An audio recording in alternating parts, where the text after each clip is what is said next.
it really is evident to us that the way for communities to get served when they're not served is to do it themselves. Welcome to another episode of the Community Broadband Bits podcast. I'm Christopher Mitchell at the Institute for Local Self-Reliance in Minnesota, St. Paul, Minnesota, rather. And I'm excited to be talking about some of the coolest stuff that's just going on in this country, frankly, around broadband, which is in Vermont. And so we're going to be speaking with Will Anderson, who is the program coordinator for the Vermont Communications Union District Association, which everyone calls VCUDA. Welcome, Will. Thank you for having me, Christopher. I'm a longtime reader of Muni Networks and really happy to be talking about what we're doing here in the great Green Mountain state of Vermont. Excellent, and we'll be talking about how cool it is that you have an association, as well as talking about what's going on with a number of those members of it. But we do have one additional guest. We have Evan Carlson, the board chair of NEK Broadband, which is serving the Northeast Kingdom area of Vermont. Welcome, Evan. Thank you, Chris. Also a longtime listener of the podcast, so very excited to be here and share the stories about what's happening here in Vermont, and excited to be on the show. I think you might mean there in Vermont, because unless you plan on going to Hawaii, you can't get much further away from it right now. That is true. I was trying to avoid saying that I've jumped from one broadband desert to another out here in Nevada City, California. Yeah, I guess you can get a lot further away in California. I didn't realize you're on the eastern half of California, but you got some background noise occasionally, and in case your connection is struggling, we can blame it on California and not Vermont. So let me start by you guys coordinated a really nice bit of material for us today by I'm entirely for my benefit having a great testimonial. And so before we talk too much about what's going on, although I think longtime listeners have a sense, let's just talk about the fact that NEK Broadband is connecting people. And today you had a pretty cool connection, it sounded like. So Evan, if you want to tell us about that. Yeah, absolutely. I mean, we are certainly one of the most rural and unconnected regions of Vermont. And today we got a great testimonial from a customer who had a daughter trying to work from home and commuting to local coffee shops to be able to get her college work done. And for the first time ever, they have a internet connection there in their house, delivering 200 megabits per second symmetrical service from the fiber line that we brought to their home just yesterday. And so this is, I think, all the more remarkable because I did not realize that NEK Broadband had gotten this far along. So, you are out there connecting people. People are getting connected right now. They're going from having nothing to having a connection that's better than what I can get in St. Paul, Minnesota. That's it. And the goal is to do that across all 55 communities in our districts. So we're very excited to be on this venture. We're just connecting the first addresses now, but we expect over the next 5 to 7 years that we will have universal service to such a rural and honestly kind of economically deprived area. And this is really at the heart of the challenges that we're trying to solve. Great. And so we'll talk more about the Northeast Kingdom and NEK Broadband as some specific examples, I'm guessing, of what's going on. But if we take a step back, Will, I've done multiple interviews with EC Fiber, the community of towns that work together, and it seems like they were instrumental in creating this thing called the Communications Union District. So tell us more about what that is. Yeah, sure. I mean, so at this point, now that NEK has started up connecting customers, there's 2 CUDs out of 9, CUD being Communications Union District, out of 9 across the state that have customers. The first to go online was EC Fiber. The start of their operation happened all the way back in the 1990s, spinning out of Dartmouth College, this organization called ValleyNet, which was dedicated to being a nonprofit provider of service in an area that was really neglected in terms of the national providers, and it really gradually snowballed. Over in Vermont, a group of towns in the Upper Valley signed an interlocal agreement that they would work together to get an internet network built out to everyone within its territory.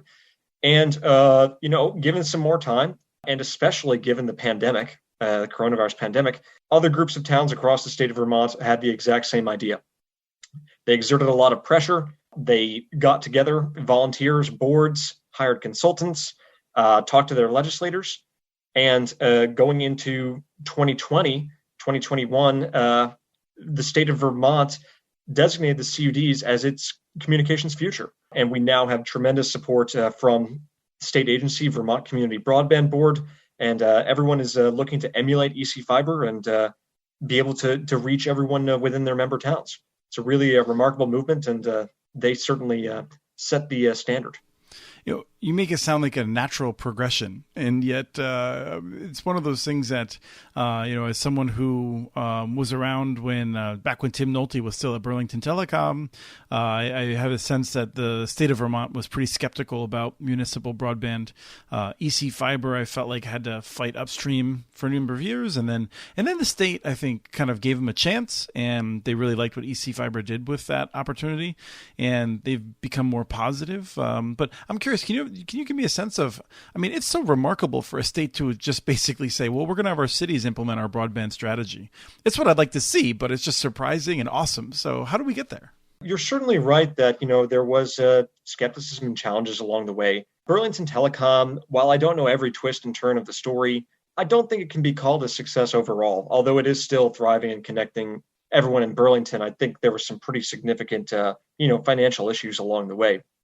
Yes, and just to break in for a second, that's certainly, we've covered that in depth, and if people want to get into it, I don't know that anyone really who's talking knows the full story. I looked at it very in depth as it was happening, and yes, there were many challenges along the way, and I think, the state was already skeptical and then became more skeptical, and in part as a reaction to that. Yeah, but that really changed with EC Fiber. EC Fiber was not only able to connect their customers, on a path to universal service throughout their territory. They were able to do it with basically no grant funding. They had to go to the bond market and take on significant debt, which is still a challenge for them.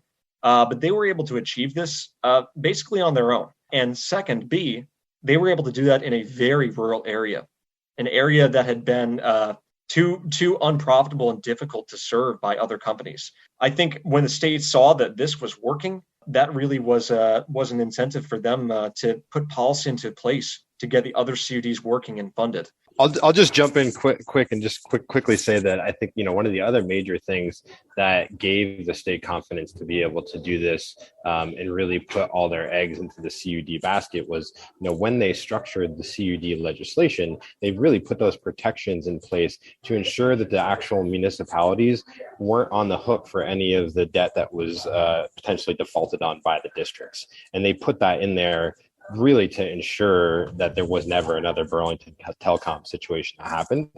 And then when you pair that with the success that EC Fiber has seen, there are all the things in place to really make this successful and for the legislators and state to feel confident in the direction that they're going with the districts. Yes, I think of EC Fiber with a little bit of humor in that they were trying to build in the more rural areas of central Vermont, which is to say they were avoiding the high density areas like where you are, Will, in Montpelier, which in many parts of the country would still be considered fairly low density and rural. Right.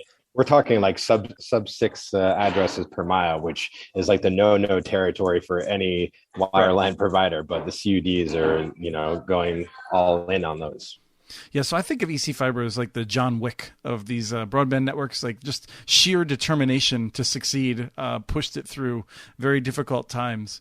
I think I sort of jumped in and I derailed you a little bit, but so what gives the state so much confidence that this is the right approach overall? They've studied the problem. They've hired a number of consultants and researchers to look at what the best strategy would be. But I think that it's more of the overwhelming support and buy-in that they've seen. If you look at how much of Vermont's towns are part of a CUD, it's a vast majority, especially when it comes to underserved miles and overall rural areas. Really, the main places that aren't part of a CUD are the Burlington area, and then a smaller area in southern Vermont that has a solid local fiber network. When the state legislators saw how great a buy-in there was amongst towns that wanted to join one of these municipalities.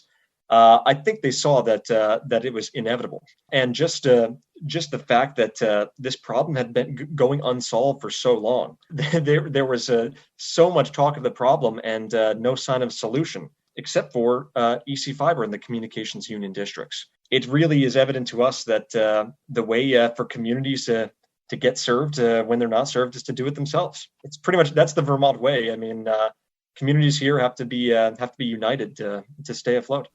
Yeah, in a second, I want to talk about the model specifically, about how the cities then own the network, or the towns own the network, and then they have a provider that will often partner with that has some experience in it. But I did want to know, when you were describing that, Will, I was speaking with a consultant in this space about the CUD approach, and this person was laughing because they were like, well, in Vermont, they did put a heck of a lot of money into the fixed wireless in the broadband stimulus of more than 10 years ago now. And I was just laughing because it just struck me as just what a colossally bad idea that was, because it's like the ultimate marriage of terrain that's not good for wireless and hostility to towers. People are not wanting to, they don't want to ruin their view sheds with a big old transmitter up there. Yeah, but it wasn't a mistake that stopped the Department of Public Service from continuing to try to solve this problem. I mean, they worked really tirelessly, not just in favor of the CUDs, but just to find any solution and put us in a better place to be able to solve this problem. If you look at the work they've done with the data here in Vermont, it has to, I mean, maybe you know better, Christopher, but it has to be some of the best broadband data that's been produced across the country. I mean, the maps that we have and the work that they've done have really set us up for success. Yeah, I would love to see other states duplicate the drive testing, all that stuff that was done. It showed a real dedication that goes above and beyond what we see elsewhere. So, Evan, let me ask you then. So, were you involved at the very beginning of NEK Broadband, and what made people realize that this was a good model for your area? Our journey began kind of in the 2017 time period with an organization that I think ILSR would be probably very appreciative of, called the Council on Rural Development, or Vermont Council on Rural Development. They conduct a community visit process that is a multi-month design thinking exercise to really allow communities to help define what their actual vision for the future is, and then establish groups to actually go through the process of trying to institute some of these changes. Broadband was very high on the list, and just connectivity in general. And there was an economic development committee that was established to help kind of tackle some of this work. I was leading that group, and one of the first things that we did was actually work with Vantage Point Solutions to do an initial analysis to determine, what is the best option for getting connectivity just in the Linden and connecting areas. Ultimately, they pointed in the direction of a communication union district. And at that point, it was just EC Fiber, and CV Fiber had just formed shortly before we had that study completed. And so that really set the path. Probably after a year or so, that Economic Development Committee transformed really into a broadband focused group and started pulling in communities surrounding Linden.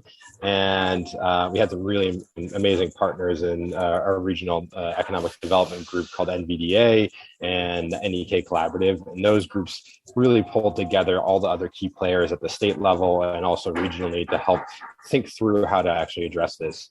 We probably spent 2 years doing very tactical grassroots work to define the direction and really get communities on board.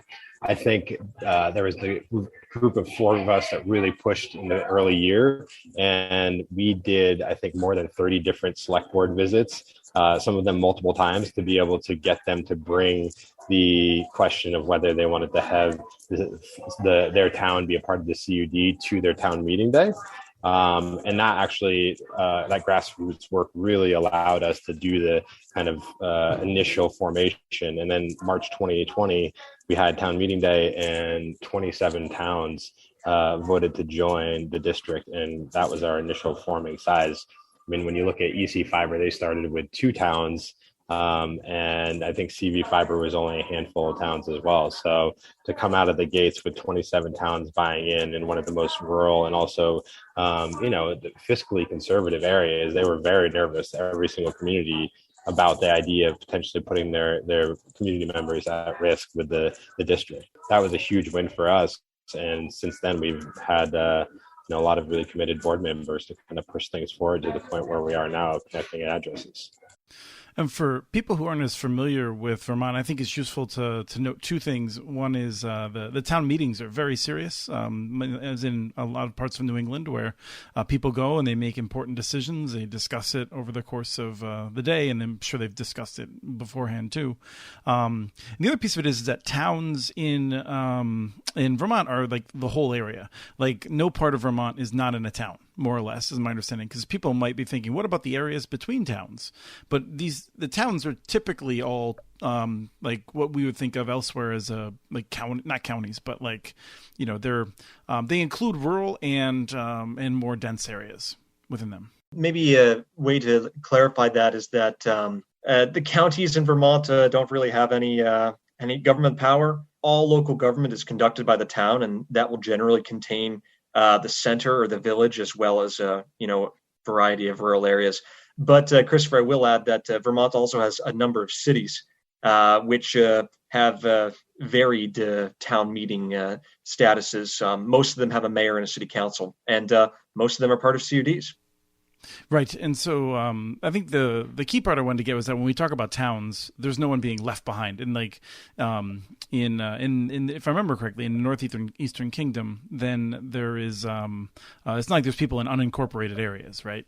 We actually have a couple of towns that we include in our 55-town district that are a part of what they call the UTGs, and that's the unincorporated towns and gores. And that is a very rural area that has, in some of those instances, one on-grid address, and the rest are all camps that are, very seasonal. Or you get a couple of people trudging back there in snowshoes in the middle of winter, but it's pretty rare. Well, and that's an interesting point, because in New England, especially, you want to make sure those camps have connectivity, I'm guessing. Our mission is, for the time being, dedicated to on-grid addresses exclusively. There are quite a few of off-grid addresses in Vermont, especially in the Northeast Kingdom. I do think a couple of towns in the Northeast Kingdom actually number 0 for on-grid addresses. Evan maybe can confirm that or not. I think the numbers tend to shift from year to year. I can confirm for sure. So I guess the point one of the things I think is interesting is that like you need that local knowledge to know like, all right, like these 50 off-grid addresses, we're not going to get to, but like there's a few here that we really do need to connect to because they're such an important part of the community. Or I could be wrong again. I mean, I made a number of errors already in this show. I think that's actually a super interesting point, Chris, because we're in the process of really getting into the detailed design of our network. And we've actually had to have our board members, this is the power of having community-led boards and having a representative in each town. When we have these hard to reach areas, we actually have our board members go out and, check to see if the driveway is plowed all the way up to that address. And if it's not plowed, chances not an address that anyone's living at, even though the state data, as good as it is, can't get 100% right all the time. And so we can actually have people on the ground that are able to do some of that validation. And we have such committed board members that they're willing to go out there and do that legwork on their own. Yeah, I just want to add quickly that maybe a little bit to your last point, Christopher, it's also very easy, I think, relatively speaking, for towns to join a CUD. Per the legislation that governs what a CUD is, basically at town meeting day, they just have to approve a vote of a motion that says we seek membership in this CUD, and then there's yet to be a CUD refuse membership for a town. And in fact, I don't even think they're allowed to refuse a town that seeks to join that's part of their territory. So for a lot of these smaller towns, Evan, I'm sure has some experience with this with NEK specifically. It's pretty quick and easy process to become part of a municipality that guarantees them universal service. So when you form the CUD, one of the next things that seems to be important is finding a service provider, or perhaps multiple ones you'd negotiate with, that would provide service across this publicly owned fiber optic or hybrid network. So how does that work? Evan, has firsthand experience with this, but I'll quickly note some of the history to this. I alluded before to EC Fiber's connection with a group called ValleyNet. ValleyNet is a design, build, operate partner for EC Fiber and for a smaller network in the state of New Hampshire called Lime Fiber. It's a nonprofit organization basically dedicated to the engineering and construction of community networks. Of course, with support from other contractors and engineers, but it's that's the main partner for EC Fiber. The other CUDs around the state, one of their major challenges has been to find partners that can meet these parameters. When I was with the USDA, I actually submitted a proposal to the state to try to expand ValleyNet, because it's such a perfect model to work with the district when you have this nonprofit partner that's so dedicated. That ultimately wasn't successful, but the partnerships that are underway right now are really innovative and are really getting the job done. Waitsfield Champlain Valley Telecom, a bit of a mouthful, but it's a local provider based in central Vermont.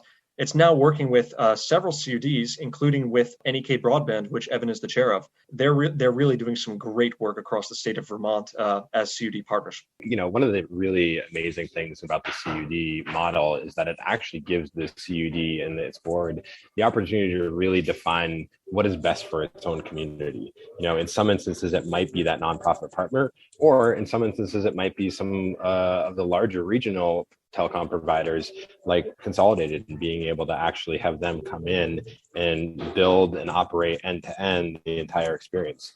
In our case, we are working with a Vermont-based homegrown network that has been really successful, and they know the retail operations, they know the network operations, and they've constructed for many years in the kind of environments that we're building in. And I think that is their long track record of being successful is kind of a testament to being able to be resilient in this type of climate.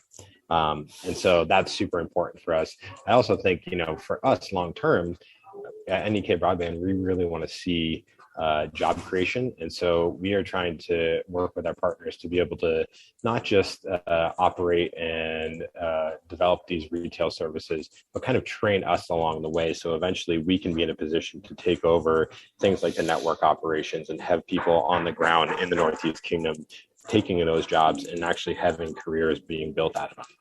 When we have such a unique opportunity, have this, hundreds of millions of dollars coming into the state, I feel super strongly that we should be working to keep as many of those dollars circulating in our local economy as possible. And if that means establishing network operation centers in the main centers of the Northeast Kingdom, then we're going to do that. When the legislation was passed to create the CUDs, to me, it looked like the restriction that the individual cities couldn't take on debt would be potentially a problem, in the sense that CUDs don't have a track record operating this infrastructure. Now, if you're able to work with a partner that has a strong track record, then you can go and try to find debt for it. Investors that believe in it. I think it would be hard for a newly formed CUD to work with Mitchell Broadband. If we hadn't done anything before, but we just said, but we're pretty sure we know what we're doing. And it feels to me like there's this perfect storm in which those hundreds of millions of federal dollars really are going to help, because that will allow a lot of the CUDs to get those track records, often with proven partners, and move ahead. So it seems like it's sort of like one of these moments where this is the right time for this model. You're exactly right, Christopher. I mean, despite the massive influx of federal funding, even our most conservative estimates don't put the current supply at being an amount enough to complete universal service across the state of Vermont. We do expect that all CUDs will have to go to the bond market in one way or another. However, the amount of money that's coming in through grants right now will be really critical to setting them up in a perfect position to go to that market, like you're alluding to, and also just to provide a generally more affordable service. Our mantra, especially my mantra, as everyone here in Vermont knows, is that affordability comes from availability. The lower the cost that we're able to provide the network to consumers, the lower the rates that they're going to have to pay. So these grants are really critical to that philosophy, and will help us a lot when it comes to the bond market in the very near future. And Evan, I'm definitely curious what how you respond to that as someone who will be out there trying to figure out how to raise money from the bond market in sufficient quantities and low enough interest rates that you can connect some of the hardest to reach areas of one of the harder to reach states. Yeah, I mean, our problem didn't go away with the ARPA funding, but it certainly got a little easier. For instance, because we now have addresses that are connected, we actually just filed our application to be able to take advantage of the FCC affordability program, which we wouldn't have been able to do otherwise. And that, in our area where we are so economically deprived, affordability, aside from connectivity, is our number one priority. For us, it's still going to be a patchwork of different funding sources. I mean, we're looking at probably anywhere between 40 and 60% of our network being covered through grants. And then we're looking at some state funding available through the Vermont Economic Development Association that will be able to help be matched for things like potentially reconnect loans that we're exploring that recently became available to our district and it hadn't been previously. And definitely looking at bond funding, and that's going to be something that we'll probably dig into, I would say, in 2023. So all of those things are absolutely core to the network. And ultimately, as Will had mentioned, the more free grant money that we get, the cheaper our service gets to the end consumer. And that's what it is such, a driver for us to get that grant dollar or get those grant dollars in the door as soon as possible. Is it possible that, Evan, you're actually building too fast in that you are taking areas that would be eligible for the NTIA funding in another year or two through the infrastructure bill and making them ineligible because you'll have this great network there? It's possible, but I think the consumers on the ground would say that we still can't build fast enough.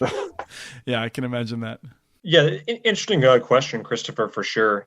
The kind of philosophy that we've been moving under, both state agencies working with us and leaders of the CUDs, is that the time for hesitation is over. We see other states also getting this amount of broadband funding and see ourselves in a really great position to advance, to use the partners that we've made and the volunteers that we have in place to proceed. And we do explore all available funding opportunities. I'm really hoping that NEK will be able to leverage Reconnect this year and that many more CUDs will be able to do so next year. As for the NTIA, we've received grants from the NTIA across the state. We have other CUDs that are in contention for large grants from the NTIA right now, and I intend to help the CUDs pursue those grants further in the future. But you may be right. In some cases, we may have networks in place where we would have been able to win a lot more money, but the time for hesitation in Vermont has long passed. Yeah, I think that just to add to that point, Chris, for us, we see a really big opportunity of kind of helping grease the wheels for the other CUDs in the state and being able to show that these new CUDs actually can get their feet under them and build a network successfully, get people connected, and have a good business model to support the business and operations in the long term. And the sooner we do that, the sooner it's going to be easier for the rest of the state to get universal service too. Excellent. So as we're starting to run out of time, let me ask, what are some other things that are happening or points around CUDs that I haven't asked about that we should make sure that we discuss? Each CUD is pretty unique.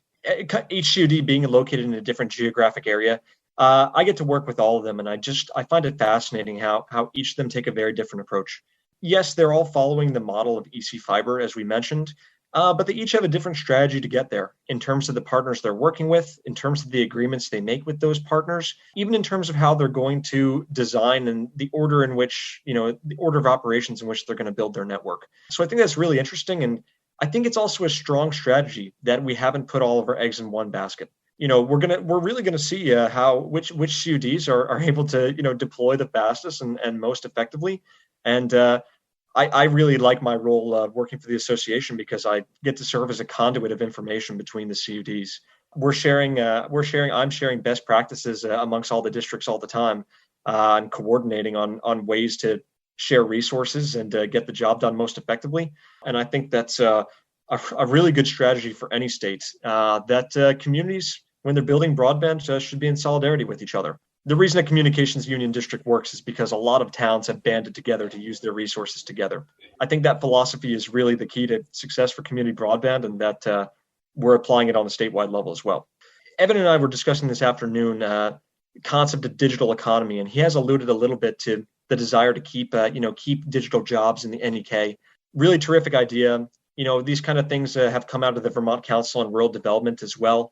I've been, so occupied helping the CUDs construct their networks that that's kind of been on the back burner. But in the future, I really would like the CUDs to embrace this digital economy and embrace finding ways to bring wealth in their communities and utilize these networks to keep the economy flowing in their territory, in their local area. So that's something I think is on the horizon that NEK has really embraced already. Yeah, I mean, I think that just kind of adding on to that, the aside from the digital economy aspects of the workforce development we want to do, we really want to see people helping get the actual network built. We have a shortage of people that are out there hanging fiber and being able to do splicing at the home and being able to help run the network operations centers. So we actually are already working with the state to establish some workforce development programs to specifically address that, because we know it's not just NEK, but it's going to be every other CUD in the state that is going to be bumping up against the same workforce development challenges. And I believe that's going to be the case across the country with new infrastructure funding flowing and trying to address this broadband connectivity issue. Just throw some more details in on that really exciting program. Through the Vermont Technical College, we've got internship or apprenticeship program going for fiber technicians. Really hoping that program continues to grow, expand to more colleges. But considering the depth of the worker shortage, we're also pursuing a number of other sometimes novel strategies as well. I like to paint a really optimistic picture about where the CUDs are at, and I think that's justified. We are really moving forward, with this 5-year target for getting as many underserved premises connected as possible. But that's not to say there aren't really significant challenges in the way. Between the supply chain, labor issues, and of course capital, which we've dwelt upon at some length, there's a lot of challenges ahead, and it's not going to be easy by any means. Well, you certainly are serving as an inspiration. We talked about this. We don't have time to dig into it, but we planned on having it as a topic potentially. But New Hampshire and Maine have both enacted legislation to create similar structures. New York has had legislation advanced, but I don't think made it into law. So obviously others are looking at what you're doing and finding it successful. Yeah, I don't have too much to say about that. I definitely like the folks from those states to speak for themselves on what, if any, inspiration they've taken from us and their strategy. But I do know that New Hampshire, has a law that pretty much directly, copy paste from Vermont, and that they have some really exciting work going on, mainly in the northern part of the state there. We're really happy to share our successes and our best practices with the rest of the country. Terrific. Thank you both for taking time today, late on a Friday, to cover this. Very much appreciate what you're doing and just really rooting for you. Doing a great job out there. Likewise, we appreciate your coverage of community broadband. We'll continue to stay tuned. Yeah, thanks so much, Chris. Look forward to hearing the success of more rural broadband networks. We have transcripts for this and other podcasts available at muninetworks.org/broadbandbits. Email us at podcast@muninetworks.org with your ideas for the show. Follow Chris on Twitter. His handle is @CommunityNets. Follow muninetworks.org stories on Twitter. The handle's @muninetworks. Subscribe to this and other podcasts from ILSR, including Building Local Power, Local Energy Rules, and the Composting for Community podcast. You can access them anywhere you get your podcasts. You can catch the latest important research from all of our initiatives if you subscribe to our monthly newsletter at ilsr.org. While you're there, please take a moment to donate. Your support in any amount keeps us going. Thank you to Arnie Hughesby for the song Warm Duck Shuffle, licensed through Creative Commons.